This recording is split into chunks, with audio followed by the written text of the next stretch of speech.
right? And so, like, when I got older, they telling my 16, 17, 18-year-old ass, they trapping me in their car, telling me their problems. And I would sit there and I'd be like, damn, this is not worth $20. I'm not a therapist. Like, you know what I mean? $40 little sales. I'm like, I'll turn 20 years old and I'm like, I would be talking to my girl, I'd be unloading on my girl about my clients with the weed. She's like, you not a therapist, TJ, get out the car. Like, I'll be like, I don't want to just get out the car because they're going through this. I'm like, I was always this person. Like, no matter what field or environment or anything I do, people start unloading that shit on me and I'll be like, yeah, I'm not a therapist. Like, so it's like you said, recognizing those relationships early. Like, because those same clients I used to have in sales, those would be the people who come with short money, need to hold something till Friday.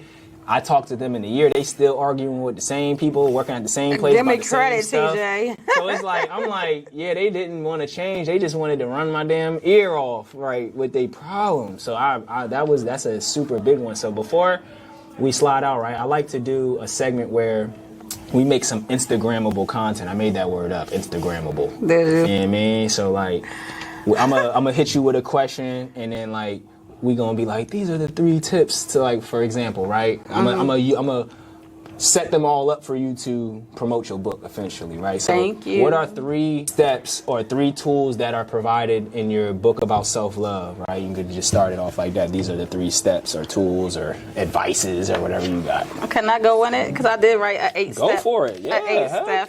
Yeah. Look, this is where y'all basically getting, what's that called, a pre-read. You know what I mean? That's a good job. The intervention to be created, page 47. Okay. So once upon a time, I used to work in drug and alcohol.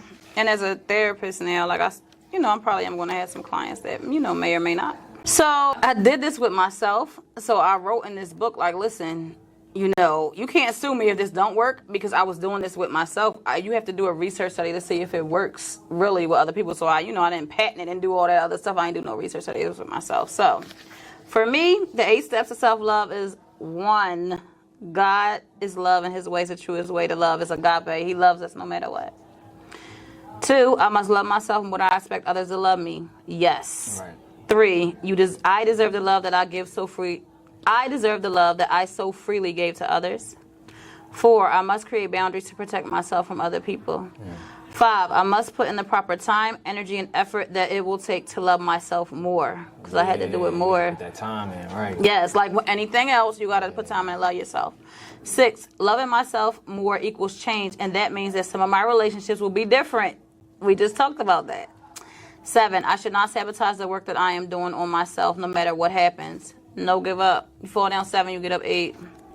8, I admitted to myself and made peace with the fact that I accept myself even if and when others won't accept me.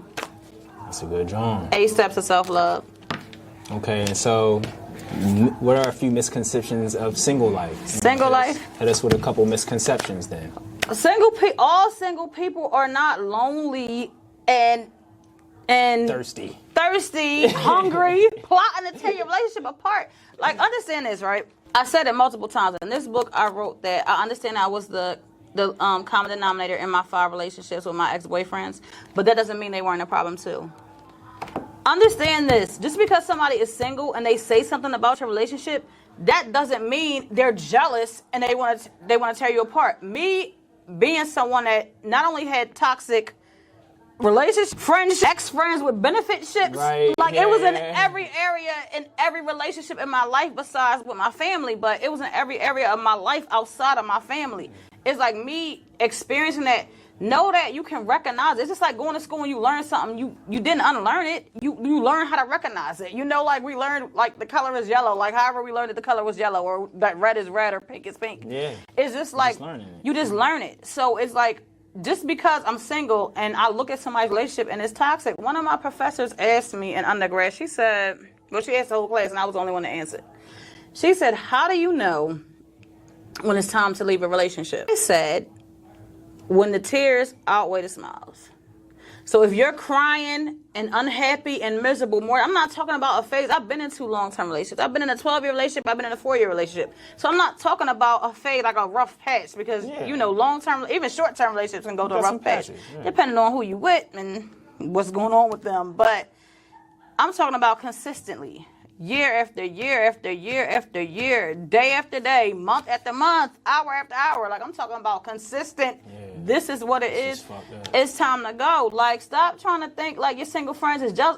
Jealous of what? Like, ain't nobody cheating on me. Ain't nobody hitting me. Ain't nobody lying to me, manipulating me. Like, stop saying that, we're jealous and we're trying to break you up. We're trying to save you the heartbreak that we already went through. Yeah. Sometimes we get into these relationships and we want whatever so bad, whether it's love, affection, sex, whatever it is. Just be blind. And we be so blind. But stop discounting your single friends because you're thinking like, oh, like they just jealous, blah, blah, blah. Like, no, boo, it's not. It's not that. Like, your captor is always going to tell you to stay away from the people trying to free you.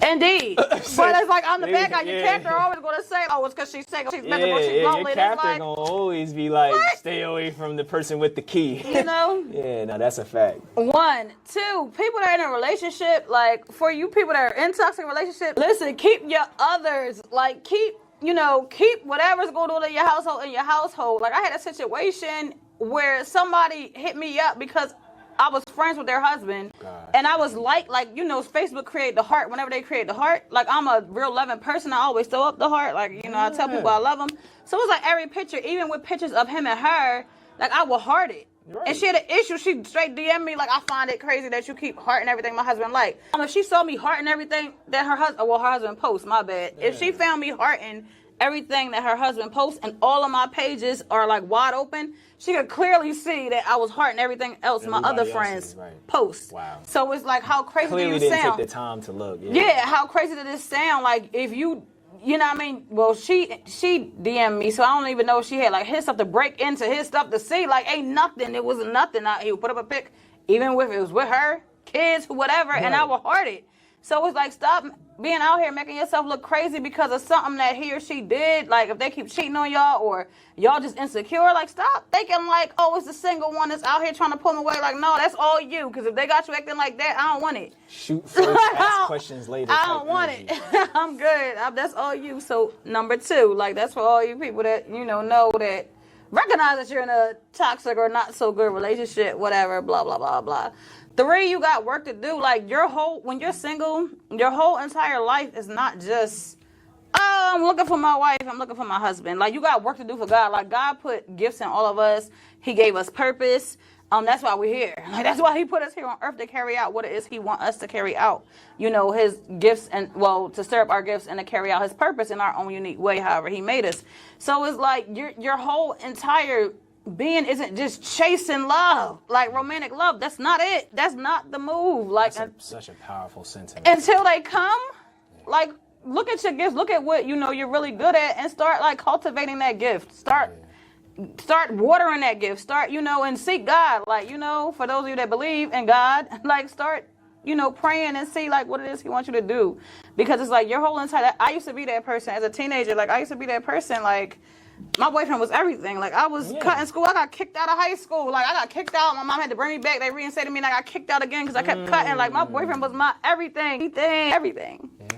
Like, 20 plus years ago. But, you grow up and don't be everything anymore. I really, really value those 3 Johns, especially that last one, too, because it's like you have to really make those changes, or otherwise everything going to be the same. So, if nothing changes, nothing will change, TJ. Yeah, so I always like ending these segments by bringing in a close-up and then having my guest outro the episode. So you down for that? You want me to do the 3 for this? 3 for this book? Sure, absolutely. Hold on real quick. I want to make sure you got time to go off.